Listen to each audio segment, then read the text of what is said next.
Some storms you can see coming. They show up on the radar, a swirl of angry green and red that sends pilots searching for a smoother path. But the storm that would tear Aura Air from the sky began not with a thunderclap, but with a quiet, venomous whisper in the sterile, climate-controlled confines of Chicago O'Hare International Airport. It started with one man's casual cruelty and one woman's unbreakable resolve. A woman they saw as just a black pilot in a uniform. A woman they told to wait outside.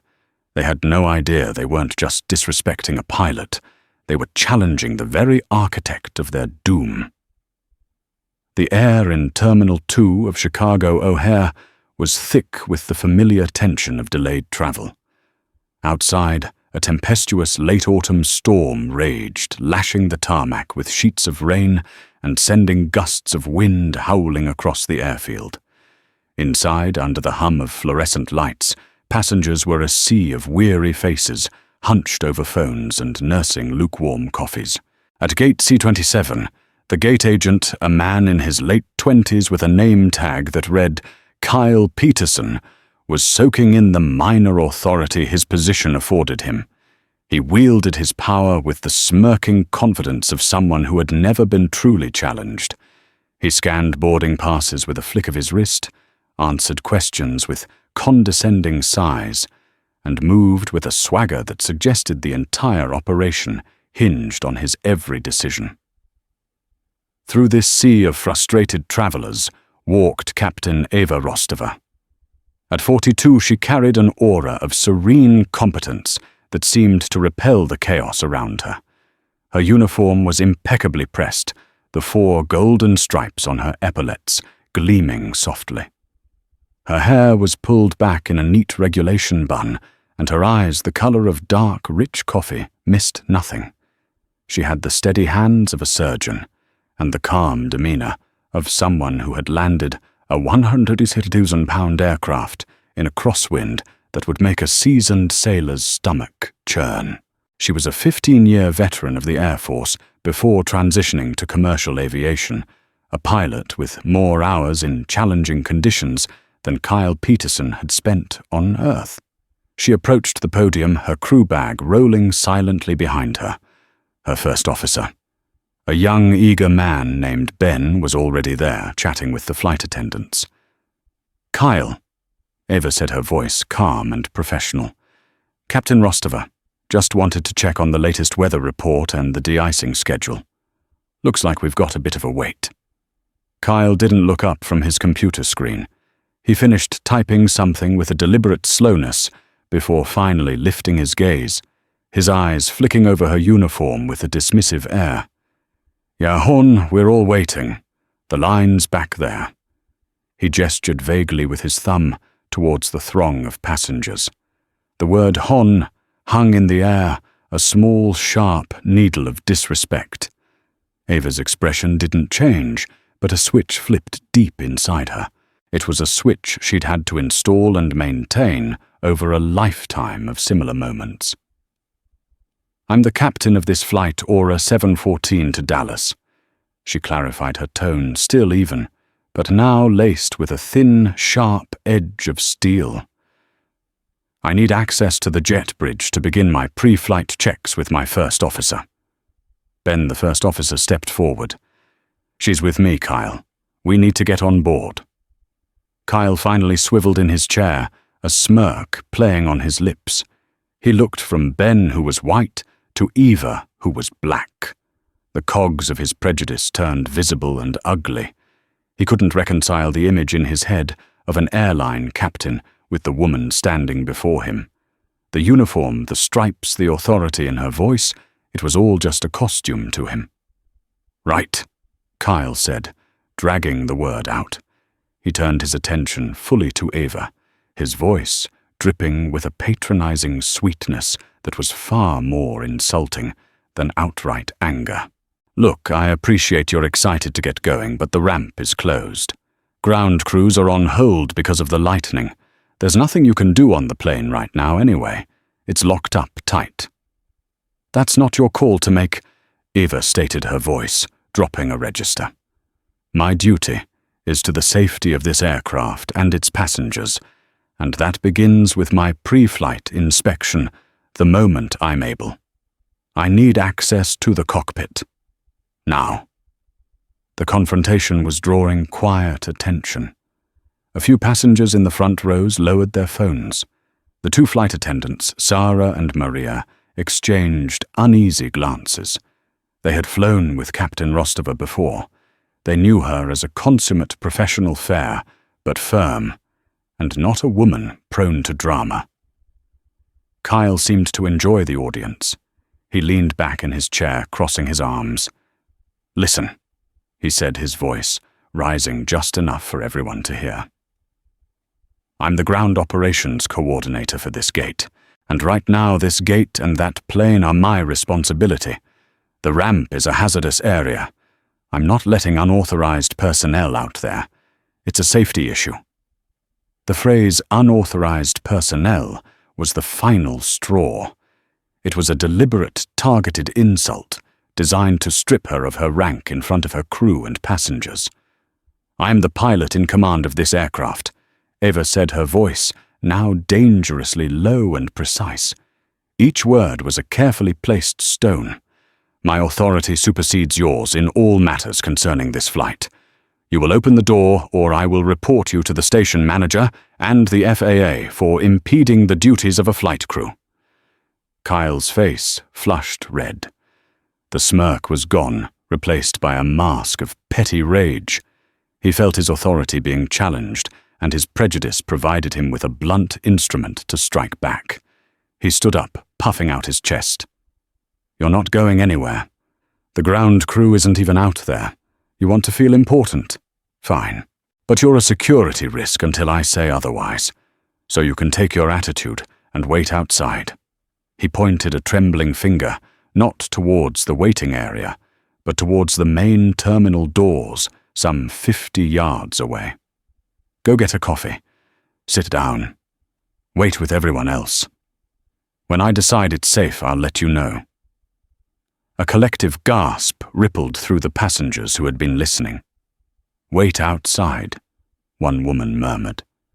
"He told the pilot to wait outside." Ben, the first officer, was aghast. "Kyle, what the hell are you doing? This is Captain Rostova. She's in command." But Kyle had dug in high on his toxic cocktail of power and prejudice. He looked Eva up and down one last time, his gaze lingering on the stripes on her shoulder, as if they were a cheap knockoff. "My gate, my rules. Go on now." Eva looked at him. She didn't raise her voice. She didn't plead her case. The calm that had settled over her was no longer serene. It was glacial. It was the calm of a seismic fault line just before it rips the world apart. She looked at his smug face, at the Aura Air logo on his vest, at the passengers watching this humiliating spectacle. She gave a single, almost imperceptible nod. "All right," she said, her voice a flat, chilling whisper that cut through the tension in the air. "I will wait." She turned not towards the coffee shop or the terminal exit, but to a quiet corner of the gate area. She pulled out her personal cell phone, her movements fluid and deliberate.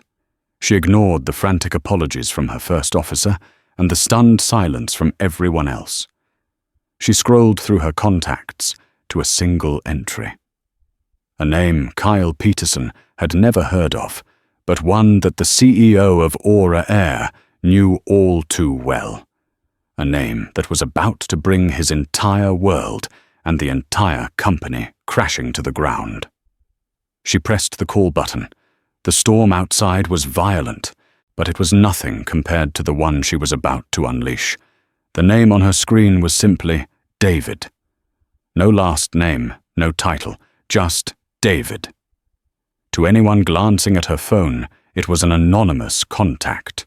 To Eva, it was the key to a kingdom and the trigger for its judgment.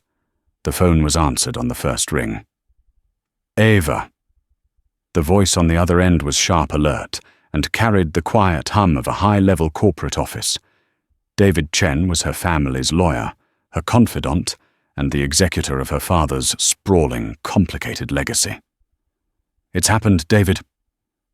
Ava said, her voice steady, but imbued with a weight that David recognized instantly. They had a code, a phrase they had rehearsed for a scenario they hoped would never come. "O'Hare, Gate C-27, Initiate Protocol Omega." There was a half-second of silence on the other end, the only sign of David's surprise. "Understood," he said, his own voice hardening. "Are you safe? Are you clear of the situation?" "I'm clear," Ava replied, her eyes flicking back to the gate podium, where Kyle was now preening, basking in what he perceived as his victory. He was laughing with another airline employee, likely recounting his version of the story, where he, the valiant gate agent, put an uppity woman in her place. He had no idea he was a dead man walking. "We have everything we need." David continued the sound of furious typing, now audible in the background. "The auditors are on standby. The communications team is prepped. The board notification will be drafted within the minute. What are your immediate instructions for Aura 714? Ava looked at the departures screen. It still read, "On time." A blatant lie in the face of the raging storm and the drama at the gate. She looked at the faces of the passengers, annoyed, tired, but trusting that eventually the professionals in charge would get them to their destination safely. She felt a pang of regret for them, but what she was about to do was for the safety of every future passenger of this airline. "Ground the flight," Ava commanded. "Cancel it. Cite unforeseen operational circumstances. I will not fly an aircraft for a company that compromises the authority of its command crew on the ground. If they can't respect the 4 stripes on my shoulder out here, I can't trust the maintenance logs in the cockpit." "Consider it done," David said. "I'll route the cancellation through the Central Operations Center in Dallas. It'll bypass the station manager here.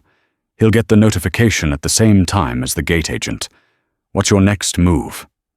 "I'm staying put. I want to see this through from the ground," Ava said. "I'm just a passenger now." "You were never just a passenger, Ava," David said softly. "You were the last line of defense. Stand by."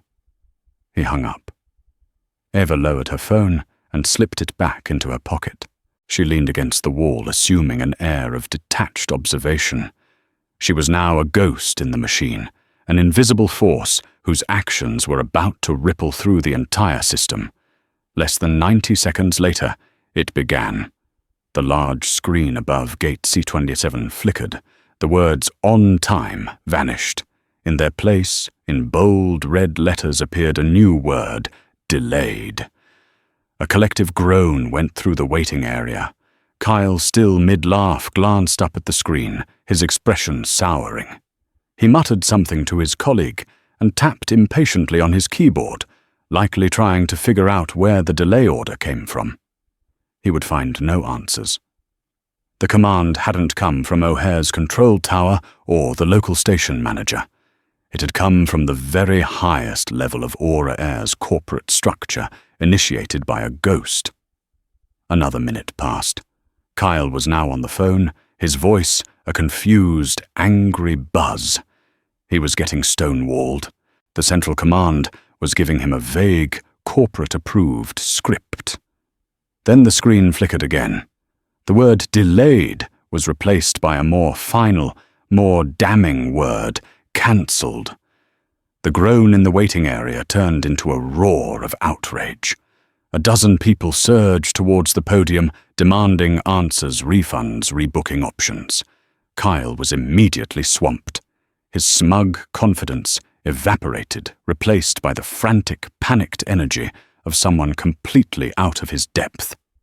"Ladies and gentlemen, please, I don't have any information yet," he stammered, holding up his hands. "It's a system-wide decision. It's because of the weather." But other flights on the terminal's main board were still listed as delayed, not cancelled. The lie was transparent. This was different. This was targeted. From her vantage point, Ava watched Kyle's carefully constructed world crumble. The power he had lorded over her just minutes ago was a phantom. He was just a pawn, and a much larger hand had just swept him from the board. Suddenly, a woman in an Aura Air manager's uniform came rushing towards the gate, her face pale and beaded with sweat. This was Brenda Jenkins, the O'Hare station manager. She clutched a tablet in her hand, her eyes wide with panic. She bypassed the angry passengers and went straight for Kyle. "What did you do?" She hissed, her voice a mixture of fury and fear. "What in God's name did you do, Peterson?" "What are you talking about?" "Brenda." Kyle pleaded, his voice cracking. "I didn't do anything. They cancelled the flight from Dallas HQ. They won't tell me why. I just got a call from the Vice President of Operations." Brenda shot back, her voice trembling. "He screamed at me for 10 minutes. He said there was a catastrophic command and control failure at Gate C-27. He said there was a zero-tolerance security incident involving a pilot in command. He wants our ID badges suspended, pending a full investigation. He's on his way here. Now I'm going to ask you one more time, Kyle. What did you do?" Kyle's face went white as a sheet. His eyes darted around the gate area, searching for an answer, a scapegoat. And then they landed on Eva, still standing calmly against the far wall, watching him. Recognition followed by pure, unadulterated terror dawned in his eyes. He finally understood. The woman he had dismissed, insulted, and ordered to wait outside wasn't just another pilot. She was someone else entirely. He had no idea who she was, but he knew with a certainty that chilled him to the bone that he had just committed career suicide. He hadn't just angered an employee, he had poked the wrath of a god. And now the heavens were about to open. The arrival of Richard Sterling, Executive Vice President of Operations for Aura Air, was like a thunderclap inside the already chaotic terminal. He was a man who moved with the sharp, predatory grace of a corporate shark, flanked by 2 grim-faced assistants. Sterling was the kind of executive who saw passengers as revenue units and employees as human resources. His bespoke suit probably cost more than Kyle Peterson's monthly salary. He didn't speak to the passengers. He didn't even glance at them. His cold, furious eyes scanned the scene and immediately locked onto station manager Brenda Jenkins. "My office. Now," he snarled before turning his gaze on Kyle, who looked as if he was about to faint. "You, don't move a muscle. Don't speak to anyone. Don't even breathe too loud. You are on administrative leave, effective immediately." Sterling's entourage swept past the gate and into the small glass-walled office behind the podium. Brenda shot Kyle a look of pure loathing before scurrying after her boss. The door closed, but the furious, animated gestures of Richard Sterling were visible to everyone. Ben and the flight attendants, Sarah and Maria, huddled together near their luggage, their faces a mixture of confusion and dawning realization. "What is going on?" Maria whispered. "I've never seen a flight cancelled this fast. And for corporate to show up for a gate dispute." Ben looked over at Ava, who had not moved from her spot. "It's her," he said quietly. "This is all because of her, but who is she?" Inside the office, Brenda Jenkins was crumbling under Sterling's tirade. "I don't understand, Richard. What happened?" "What happened is that one of your Neanderthal gate agents decided to publicly humiliate a pilot in command." Sterling roared, slamming his hand on the desk. "Not just any pilot, you fool. He picked the one person in this entire God-forsaken company that we could not afford to offend. The one person who holds the fate of this airline in her hands." Brenda stared at him, dumbfounded. "Who the pilot?" "Captain Rostova." Sterling laughed a harsh, humorless bark. "Rostova, oh you sweet, naive idiot. That's her flying name, her mother's name, a name she uses so she can move through this company and see it for what it really is without people like you kissing her feet. You think she's just a pilot." He leaned in closer, his voice dropping to a venomous whisper. "Her name isn't Ava Rostova. Her name is Ava Thorne." The name hung in the air, heavy and explosive. Brenda's blood ran cold. Marcus Thorne, the legendary founder of Aura Air, the man who built the airline from 2 leased planes into a national carrier, a man beloved by his employees for his focus on safety and respect. A man who had passed away 2 years ago, leaving his entire controlling interest in the company to his only child, a daughter who was famously private, a daughter who had, according to rumor, become a pilot just like her old man. "Oh my God," Brenda breathed, slumping into a chair. "The owner, the majority shareholder." Sterling corrected her, his voice tight with fury. "She owns 58% of this company. She can fire the entire board, including me, with a single phone call. And for the last 6 months, she has been flying the line as Captain Rostova to conduct a quiet internal audit of our operations from the inside. And your man Kyle Peterson just handed her all the evidence she'll ever need on a silver platter." He proved in one spectacularly racist and insubordinate display that the culture of respect my predecessor Marcus Thorne built is dead and buried.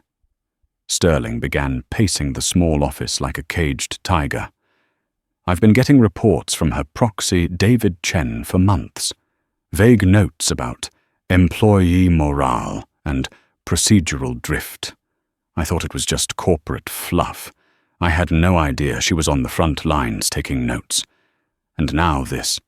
This is not just an HR incident, Brenda. This is an existential threat." Just then, Sterling's phone buzzed. It was a text from David Chen. "Ms. Thorne requires your presence at the gate. She wishes to discuss the operational integrity and command culture at this station. She has also requested the immediate termination of gate agent Kyle Peterson's employment and security clearance. A formal directive from the board will follow." Sterling read the message, and his face went ashen. It was over.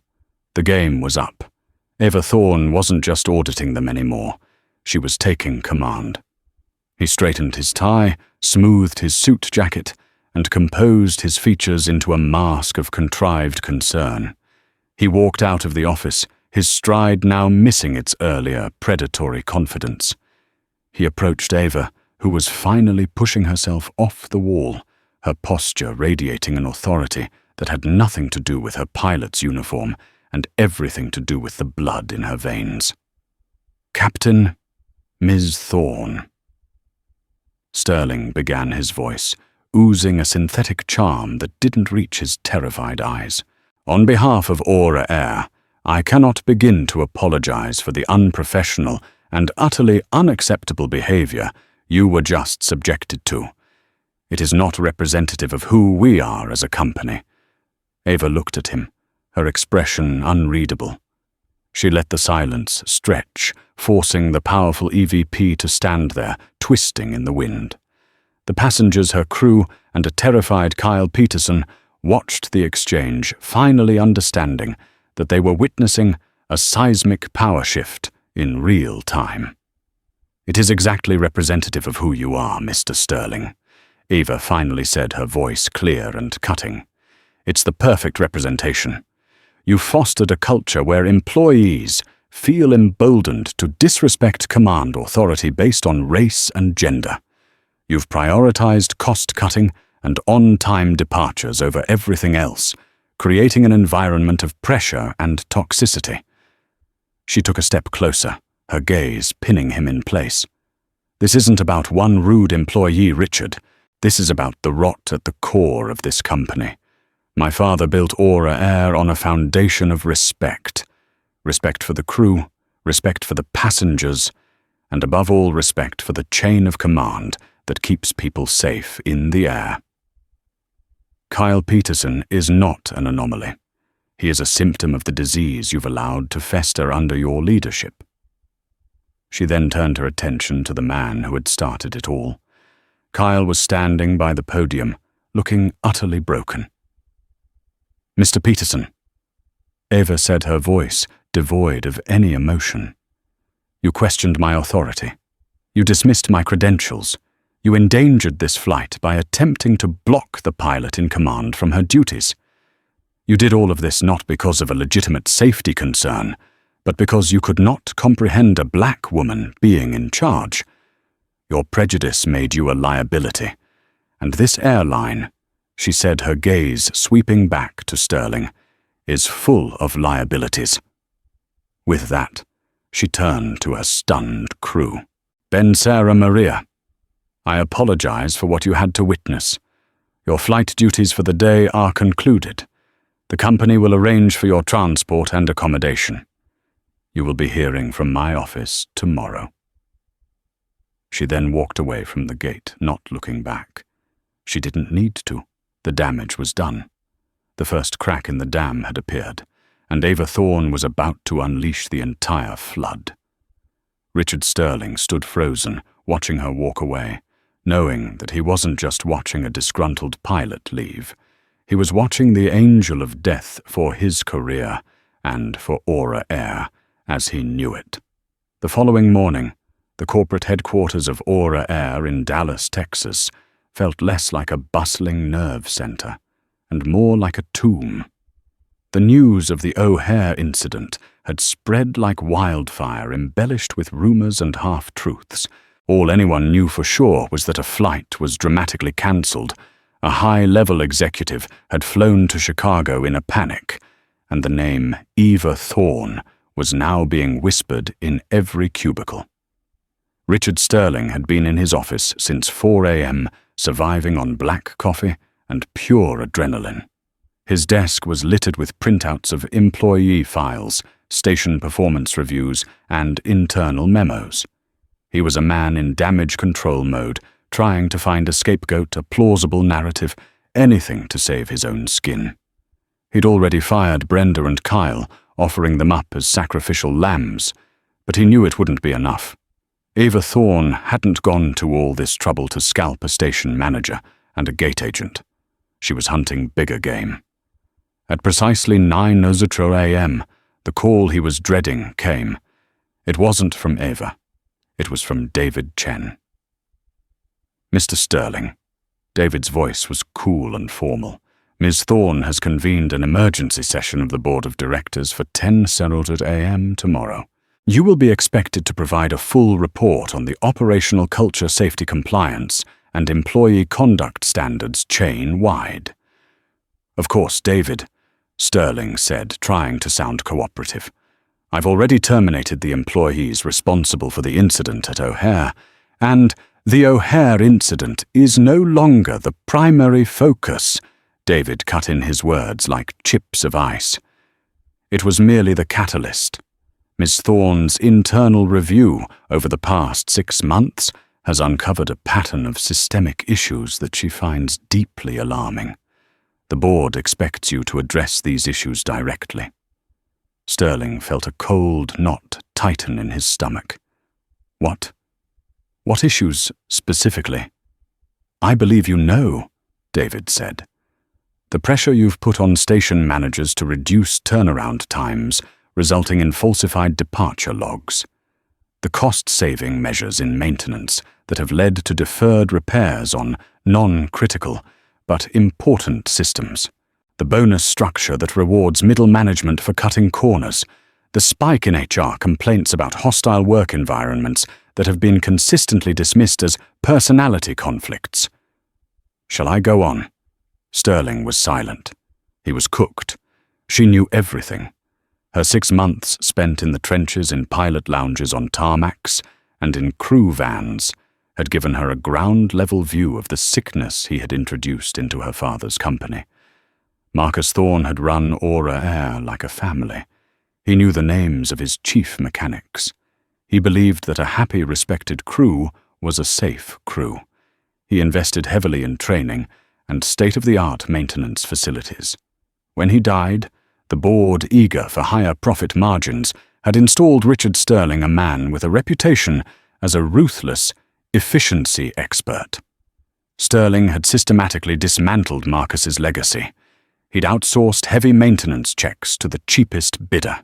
He'd squeezed his ground crews, forcing them to turn planes around in impossibly short windows. He'd implemented a punitive attendance policy that encouraged pilots and flight attendants to fly even when they were unwell. To the stock market, he was a genius who had boosted Aura Air's profitability by 15%.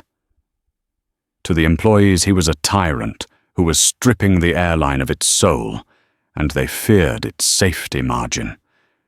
Ava had suspected this was happening. After her father's death, she'd seen the shift in the company's public face. The cheerful employee-focused branding was replaced by slick, minimalist ads promising low fares. She heard whispers from old friends of her father's who were still with the company, so she decided to see for herself. Armed with her commercial pilot's license, a passion she had shared with her father, and a carefully constructed new identity, she joined her own company as a line pilot.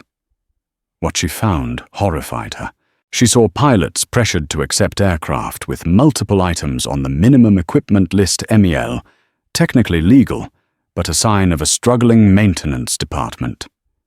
She listened to flight attendants who were so exhausted from back-to-back short-haul flights that they were making minor procedural errors, and she experienced firsthand the culture of disrespect that trickled down from the top. The incident with Kyle Peterson wasn't a surprise to her. It was simply the most blatant and public confirmation of her worst fears. His prejudice was a personal flaw, but the environment that allowed him to act on it with impunity was a corporate one, created and curated by Richard Sterling. Now sitting in a Dallas hotel suite that had been converted into a temporary command center, Eva and David were planning their final move. Spread across a large table were files, reports, and sworn affidavits from a dozen employees' whistleblowers she had identified and cultivated during her time undercover. There was a lead mechanic from the Phoenix hub who testified that he was ordered by his supervisor to pencil whip inspection logs on landing gear assemblies to avoid costly delays. There was a flight attendant who had been reprimanded for reporting a pilot she suspected was flying while intoxicated by fatigue. And there was a damning report from a third-party auditor, secretly hired by Eva months ago, that showed a 30% increase in deferred maintenance tasks across the entire fleet of Boeing 737s since Sterling took over.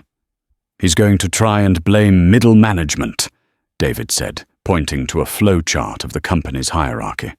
"He'll claim he had no knowledge of the specific violations. He created the system that made the violations inevitable." Ava countered her voice hard. "He set the impossible targets. He rewarded the managers who hit those targets no matter how they did it. He ignored the warnings. That's not ignorance. That's willful negligence. It's his signature on the corporate policy documents. It's his name on the quarterly reports boasting about reduced operational costs." She picked up a framed photo from the side table. It was of her and her father, standing in front of Aura Air's very first plane, a small turboprop. He had his arm around her, beaming with pride. "He used to say that a plane is just a collection of parts," Eva said softly. "It's the people, the mechanics, the ground crew, the flight attendants, the pilots who give it a soul and make it safe. Sterling sold the soul of this company for a few extra points on the stock market. Tomorrow the board is going to see the true cost of his bargain." Her plan was no longer just about firing a few executives. It was about saving the company from itself. She knew that what she was about to do would be painful. It would ground flights. It would scare investors. It would put the very existence of Aura Air in jeopardy. but it was the only way. To cure a sickness this deep, you couldn't just treat the symptoms. You had to stop the heart and restart it. Tomorrow at the board meeting, Ava Thorne was going to pull the plug. The Aura Air boardroom was on the top floor of their Dallas headquarters, a gleaming monument to corporate power with a panoramic view of the city. The long, polished mahogany table reflected the strained faces of the 10 board members who had been summoned to the emergency meeting. They were a collection of venture capitalists, industry veterans, and corporate lawyers, most of them appointed during Sterling's tenure. They were men and women who understood balance sheets and market share, but had grown distant from the smell of jet fuel and the realities of the flight line. Richard Sterling stood at the head of the table, a presentation loaded on the large screen behind him. He looked haggard, but composed, ready to deliver the performance of his life. His strategy was simple: confess to minor cultural failings, offer up scapegoats, and promise a robust new internal review program.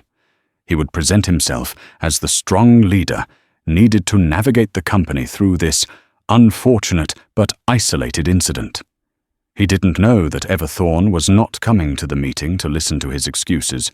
She was coming to pass sentence. At 10:00 a.m. sharp, the boardroom doors opened, but it wasn't just Eva who walked in. She was flanked by David Chen, who carried a thick leather briefcase, and 2 other individuals nobody on the board recognized. One was a severe-looking, older man with the unmistakable bearing of a federal agent. The other was a woman with sharp eyes and a no-nonsense demeanor. Ava was no longer in her pilot's uniform. She wore a dark, impeccably tailored suit, her hair styled professionally. The transformation was striking. The quiet, observant Captain Rostova was gone. In her place stood Miss Eva Thorne, the undisputed ruler of the company, and she radiated an aura of cold, absolute power that silenced the room. "Good morning," Ava said, her voice echoing slightly in the tense silence. She didn't take a seat. She remained standing, a commander, surveying her territory. "Thank you all for coming on such short notice. We will dispense with the usual formalities. Mr. Sterling, you can close your presentation. We won't be needing it." Sterling's face tightened, but he complied, the screen going blank behind him.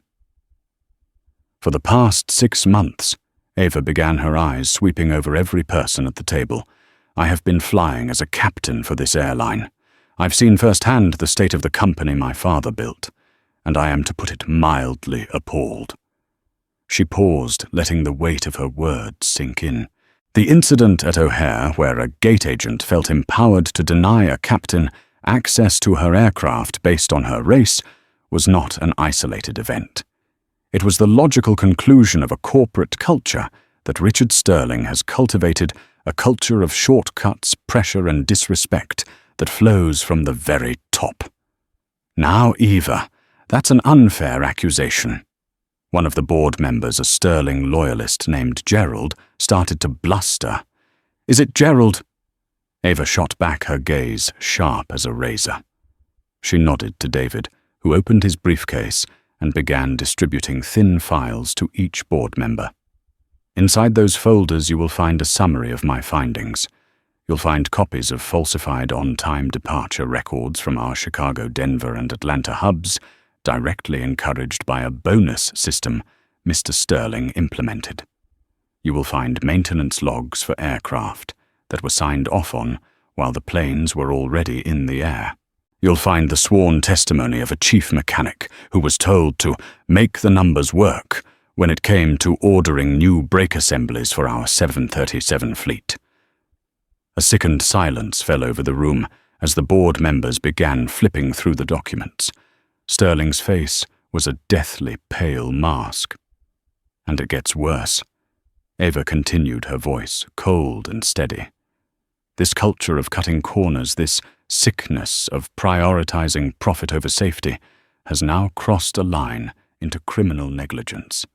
She gestured to the 2 strangers with her. Allow me to introduce Special Agent Robert Miller of the Department of Transportation's Office of the Inspector General and Ms. Jessica Rayner from the Federal Aviation Administration's Office of Aviation Safety. A collective intake of breath. This was no longer an internal matter. Ava had brought in the feds. Agent Miller stepped forward. Pursuant to information and extensive evidence provided to us by Ms. Thorne, he said, his voice a gravelly baritone, the DOT and the FAA have opened a joint investigation into Aura Air's maintenance and operational practices. A team of our investigators is, as we speak, securing all maintenance records at your primary hubs. We have reason to believe the company has systematically and deliberately falsified safety compliance documents. The blood drained from Gerald's face.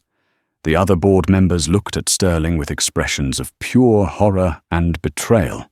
He hadn't just mismanaged the company. He had exposed them all to catastrophic legal and financial liability. This is an outrage.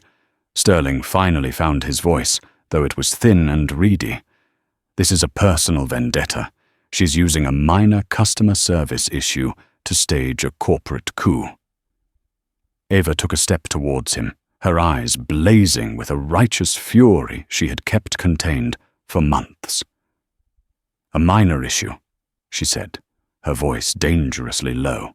Tell that to the family of the whistleblower from your Phoenix maintenance hub, Mr. Mark Renshaw, a man who came to you 3 months ago with concerns about the pencil-whipped logs, a man you fired for poor performance a week later, a man who then came to me.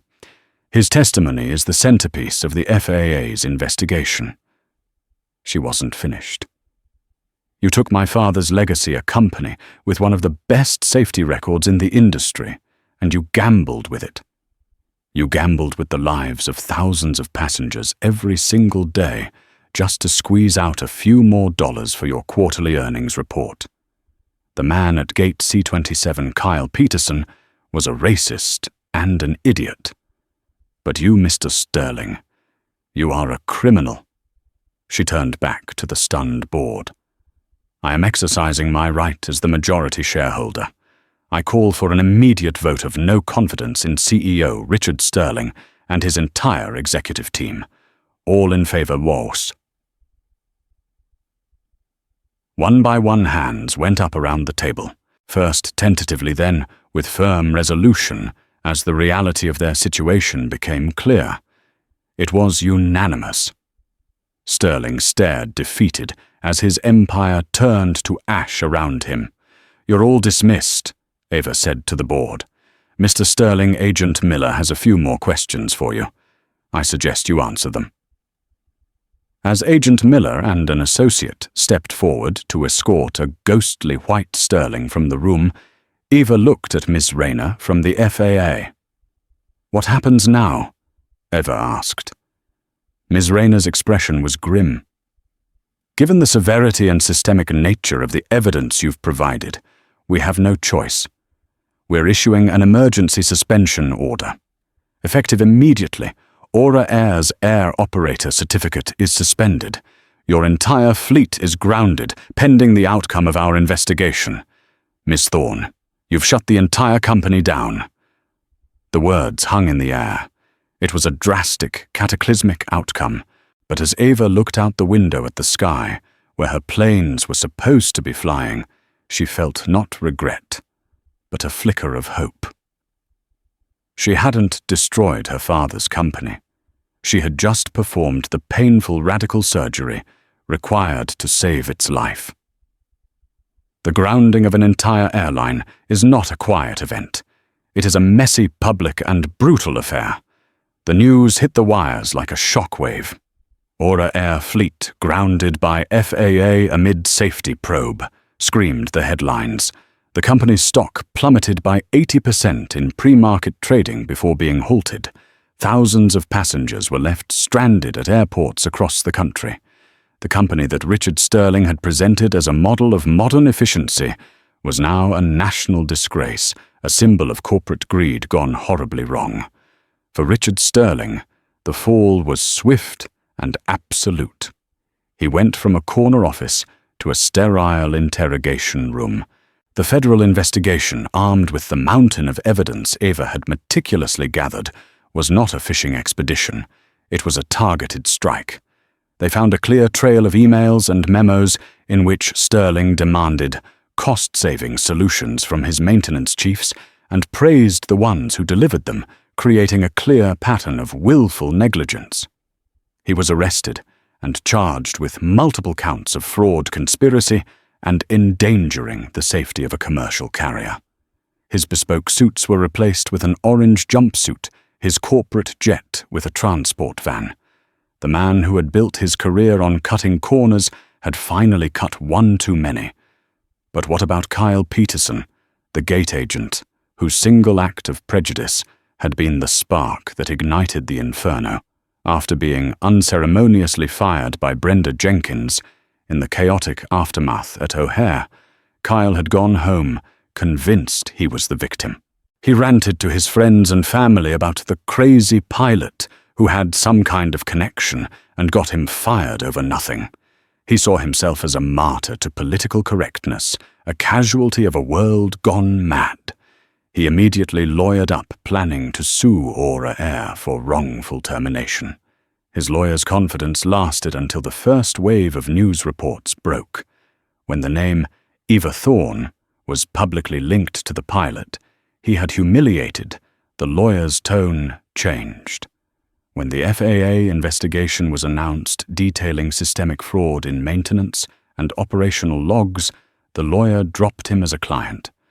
Kyle's real karmic reckoning, however, came from an unexpected direction. The federal investigators, in their sweep of Aura Air's records, didn't just look at the maintenance hangars. They looked at everything. And they noticed a pattern of irregularities at Gate C-27 at O'Hare, specifically during Kyle Peterson's shifts. There were an unusually high number of last-minute cash payments for oversized baggage fees, many with no corresponding receipts. When they cross-referenced this with passenger complaints Eva had secretly flagged during her time as Captain Rostova, a grubby little scheme came to light. Kyle, along with a couple of baggage handlers, had been running a scam. They would target passengers, often tourists or elderly people, and insist their carry-on bags were too big, forcing them to pay a hefty cash gate check fee that went straight into their pockets. His act of racism against Eva wasn't just a moment of spontaneous bigotry.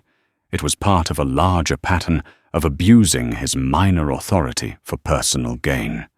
He profiled and targeted people he thought were powerless people who wouldn't make a scene.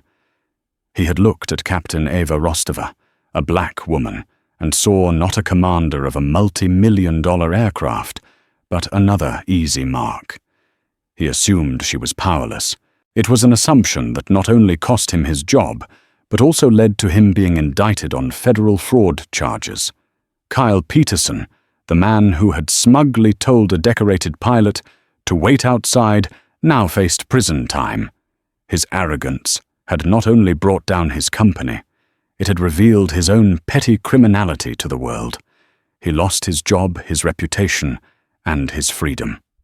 Karma, it turned out, had booked him a non-stop flight straight to rock bottom. For the employees of Aura Air, the grounding was a time of fear and uncertainty. They were out of work, their futures in limbo. But as the details of Sterling's reign of negligence emerged, fear began to mix with a profound sense of relief. They realized how close they had all come to a genuine catastrophe. Eva Thorne hadn't been their enemy.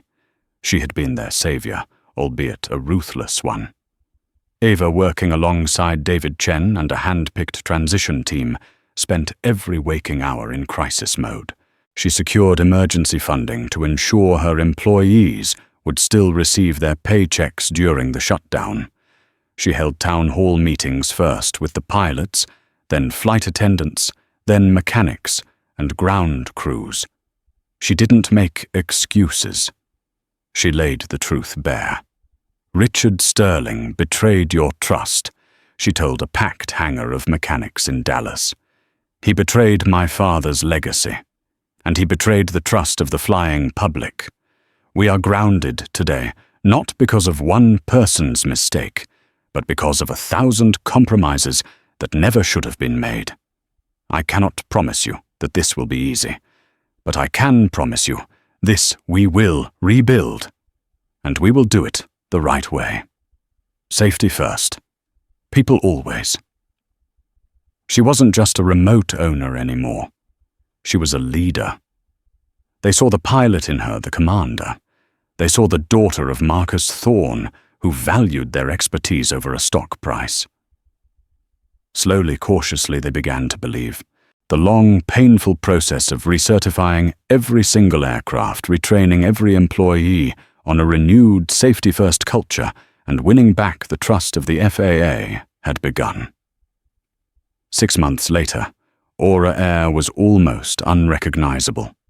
The flashy minimalist branding of the Sterling era had been stripped away, replaced by a modern revival of the classic, trustworthy logo from her father's time. The company's motto, once a meaningless corporate slogan about reaching new heights, was now a simple, powerful promise, our family flying yours. The recertification process had been a grueling top-to-bottom ordeal. Under Ava's direct supervision, and with the FAA watching every move, every plane in the fleet was stripped down and inspected. New parts, not refurbished ones, were ordered. Maintenance schedules were made more robust than FAA minimums required. Most importantly, the culture was being detoxified. Whistleblower protection programs were strengthened. New training modules focused on respect de-escalation and the absolute unquestionable authority of the flight crew were made mandatory for every single employee from the boardroom to the baggage claim. Eva Thorne had poured her fortune, her time, and her very soul into the rebirth of the airline. She had personally overseen the hiring of a new CEO, a widely respected industry veteran who had started his career as a ramp agent. She had empowered her pilots and mechanics, giving them a direct line to her office, bypassing layers of bureaucracy. On a crisp, clear spring morning, a newly painted Aura Air Boeing 737 sat gleaming on the tarmac at Dallas-Fort Worth International Airport. It was the first flight since the grounding, a special inaugural trip to Chicago O'Hare, the place where the old Aura Air had died and the new one had been born. The flight was full, not with paying customers, but with the employees and their families who had weathered the storm. In the cockpit, a familiar face settled into the left-hand seat. Captain Eva Thorne, in her crisp uniform with its 4 golden stripes, was conducting her pre-flight checks. Her first officer was Ben, who had stood by her at gate C-27. The flight attendants were Sarah and Maria, their smiles genuine for the first time in years.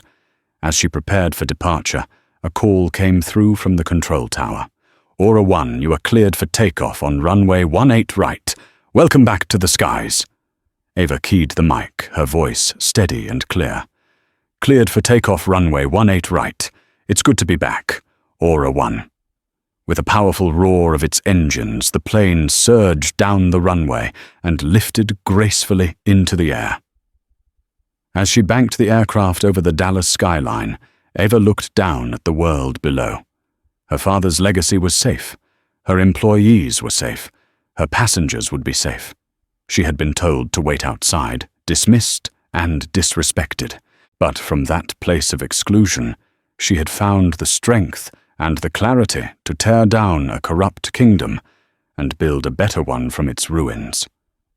The storm had passed, and Captain Eva Thorne was finally flying in clear skies. And that's the incredible story of how one woman's quiet dignity in the face of blatant disrespect exposed a universe of corruption and saved an entire airline from itself. It's a powerful reminder that the smallest acts of prejudice can be symptoms of a much deeper disease. The world is full of Kyle Petersons who believe their small amount of power makes them invincible, and Richard Sterlings who believe profit is more important than people. But as Ava Thorne proved, integrity and courage are the ultimate authority. True karma isn't just about punishment, it's about balance being restored sometimes in the most dramatic and world-changing way imaginable. What would you have done in Captain Rostover's shoes? Let me know your thoughts in the comments below. If this story resonated with you, please hit that like button, share it with someone who needs to hear it, and make sure you subscribe for more true life stories of justice and karma. Thanks for listening.